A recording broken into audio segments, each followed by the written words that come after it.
want to talk about, yes, and options and what we can do. Wheels, gosh, there's a lot of them out there. It's a pretty expensive change. If it's grooving a tire or something like that, maybe accomplishing the same thing with the same size wheel, maybe that's an option. But I don't see that in the near future at the moment. You said some things. What did you say when you were in there? I'm trying to remember. We were just talking about tires, talking about North Wilkesboro a lot. This is All-Star race coming up, layout, and those type of things. What's the level of concern for Ford to be winless at this point? I'd say we're all concerned. There's definitely some weaknesses that we definitely have identified.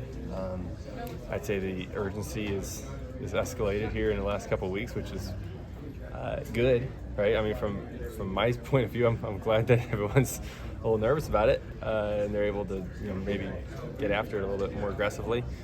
That part's good, so hopefully some changes come soon. You mean people from the top, or you're hearing more from them, or what do you mean that it's escalated? Yeah, I think anytime that you see that we're down in certain areas, the numbers don't lie at that point. So I think that when that gets moved up to the top, the sense of urgency happens a lot quicker. All right. We're back in April this year after a couple of years of 100-degree weather. How do you believe that that's going to affect the next gen car out there? I think it's nice for the fans. I think that's for sure. I think when it was 100 degrees here, I don't know who can bear those temperatures for that long. So it's good to be able to have some nice temperatures here in Texas. Hopefully that helps the turnout here. I don't think it's going to change the racing much. Personally, I think it's going to be pretty similar to what we had last time here.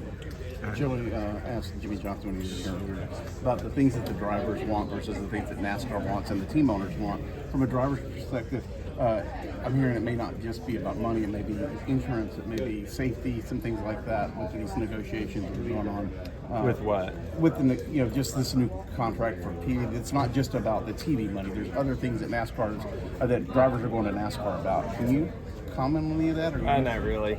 I really probably don't know all the details as clearly as others on all those things, so probably can't get too deep in that. You can bring them over here. Are there things for you that are important that are outside the financial realm? There always is, right? The bottom line is all the drivers, they want the product of the race to be as good as they can for the fans. Right? That's all we want. And we want everyone to be compensated fairly. Right? And, that means everybody needs to make money. Right? Everyone is part of this whole ecosystem needs to be compensated fairly. And deciding what fair looks like sometimes isn't that simple. But the ultimate goal is to make sure that the sport lives on for generations to come. I don't see why it wouldn't. I'd say the health of the sport is in great shape right now. But this is just one of those things where, the negotiation doors are open and greed will set in and everyone's going to try to get as much as they can. That's business. And as far as safety and those type of things, we pushed a lot of that stuff last year. And we got a lot of things moved forward, right? The clips, maybe one of the biggest things that we talked about that has helped with our cars, right? You see this year, drivers seem to be in much better health this year than they were in the last couple of years with these gen cars. So, those are the number one priorities in my mind. Money's probably the third priority.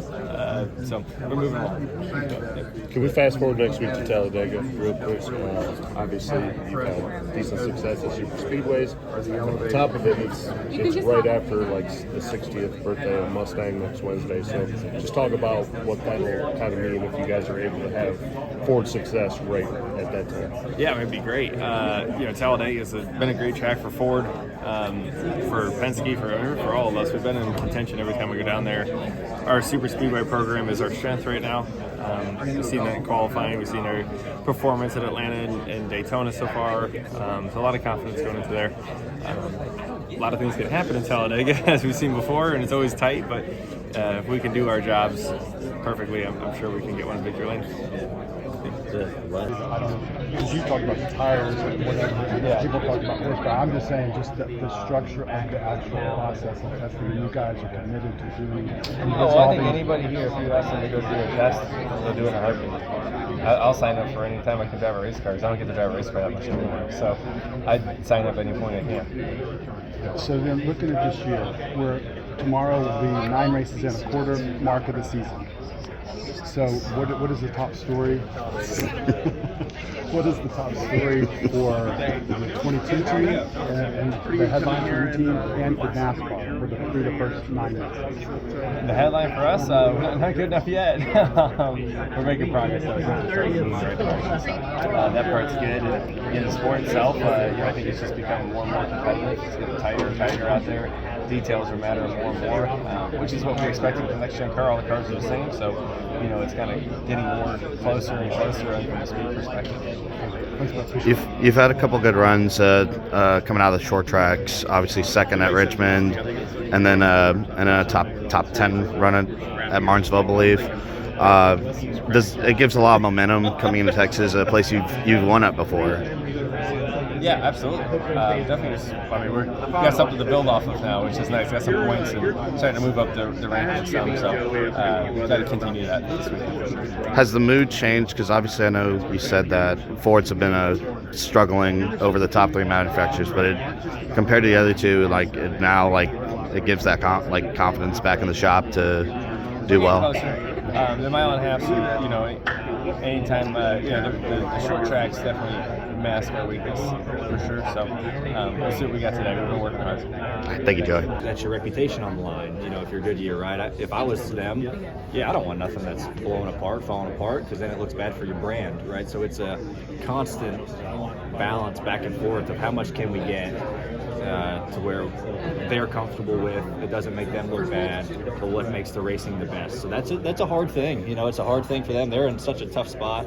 We give them a hard time every now and then about things on that side of it, but it's tough, and there's only so much kind of R&D you can do with that stuff. Yeah, we have a handful of tire tests a year, but it's not like you're out there every single weekend with a new tire testing with Goodyear, so it makes it difficult.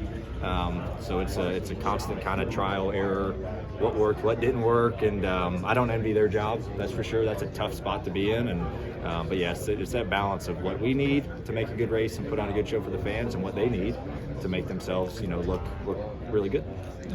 Go ahead. Was there any difference kind of in the racing at Martinsville and compared to the last couple of years where there's been some frustrations about it? No, I thought it was all very similar last week and years prior with this car. It's still a constant struggle to try to figure out what we can do there to make the racing a little better as far as us getting close to people and things like that. Hey, we dislike it as much as the fans who watch it. It's frustrating for us when we can't get close to people. We don't want that. So it's something we're constantly trying to figure out with NASCAR and the car, and hopefully we can get moving on it and try to find the right path. It's hard to do, but we're constantly working at it. And how frustrating is it knowing that this has been here for 2 years and it still kind of feels like we're all at square one trying to figure out how to fix it? It is. It's unfortunate and kind of disappointing at times. It's not from a lack of effort. We're trying.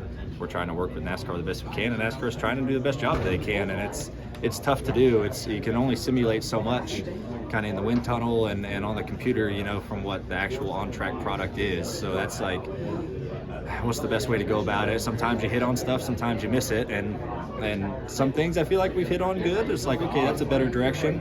And sometimes we just miss it, and it's not the right direction or doesn't move the needle any. So we try hard, and NASCAR does too, and it's a work in progress. So obviously everyone wants things to move faster and better and more, and it just takes a little time. So hopefully we can continue to just work on it. That's really all you can do. All right, thank you, Ryan. Yep.